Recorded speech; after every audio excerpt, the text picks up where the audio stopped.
the second time in just 6 months, embattled Republican Congressman George Santos will face the possibility of being ousted from Congress. The New Yorker just pleaded not guilty to multiple criminal charges, including wire fraud and identity theft. And just hours from now, the House will take up a vote to expel him from Congress.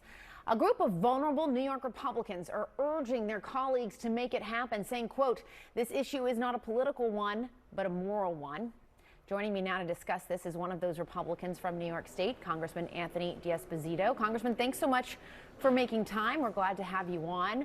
I'm curious, why do this now? There was a censure motion that failed. Your party wanted, and its leadership wanted to refer this to the Ethics Committee. It is now going through the Ethics Committee, and they have said that they will have an update on or before the 17th. Why do this now? So we only found out that the Ethics Committee was going to rule on November 17th just a couple days ago. The reason why we pushed this motion right before we lost our speaker was because there was another indictment that came down with dozens of charges. And I think one of the things that's very important is the fact that his campaign treasurer pled guilty. And one of the charges was conspiracy. And as we all know, it takes more than one person to commit conspiracy. And this isn't about, people keep saying that there's a precedent here. The precedent, we should find a new one. People of America, the American people, want us to hold accountable and us to be held to a higher standard. And the fact that we have someone like George Santos, who completely lied and fabricated his way to the House of Representatives, he doesn't belong here. He's admitted to those lies. And I want to ask you, too, about reports that you've been fundraising off this push, that you and some other Republicans that are in swing districts are pushing this. Some critics have said for that reason, because you're in a swing district. What do you say to those people and people who say this isn't an appropriate avenue to raise money? So I won a district that was in Democrat hands for over 25 years.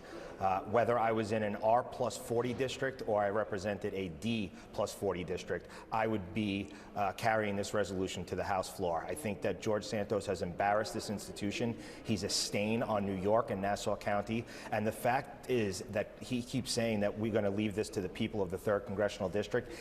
They voted for someone who is not George Santos. He lied about everything, his education, his faith, the fact that his mother was a victim of 9/11, the fact that his grandparents were victims of the Holocaust. Everything that he ran on was a complete lie, and he doesn't deserve to be in this House.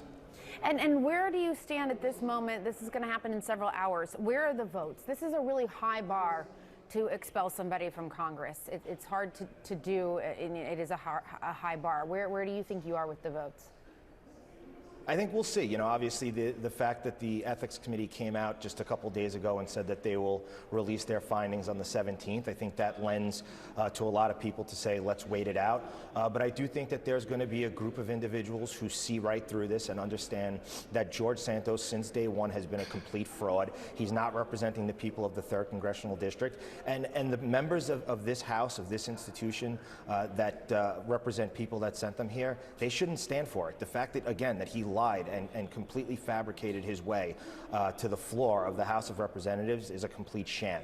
And tonight we have the opportunity to rid him of this institution. And I really hope that there are some members of my conference and others who have said they've come here. They've come here to, quote, drain the swamp. Well, tonight's an opportunity to set a new precedent, to show the American people that we're held to a different standard, a higher standard, and let's rid George Santos of the House. Have you spoken to him at all through all of this? I have not. He deleted me from his favorites list. All right, before I let you go, I do want to ask you about this ongoing funding battle in the House over Israel funding, Ukraine funding. That's what you all are going to turn to after these votes on your various members this evening. Do you believe that Speaker Mike Johnson is treating this aid to Israel as a political pawn? Just to remind our viewers, the Biden administration and Senate Republicans had pushed to link Ukraine and Israel funding together. The House Speaker has chosen to go forward with Israel funding, but linking it to taking away money from the IRS to pay for it. What do you make of all of that?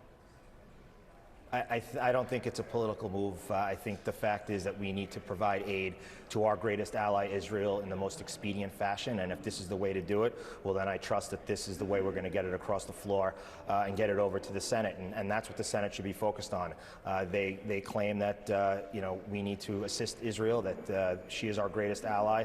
Well, let's get this across the floor of the House. Let's get it over to the Senate, and let's get the funding over to Israel so that they can continue to defend themselves and crush Hamas. But does it frustrate you at all that the Speaker decided to add that other layer onto it with the IRS funding versus just a clean bill? It doesn't frustrate me. I'm willing to vote in favor of this in order to, again, get this funding over to Israel as quick as possible. All right, Congressman Anthony D'Esposito, thanks so much for making time. We appreciate it very much. Thank you.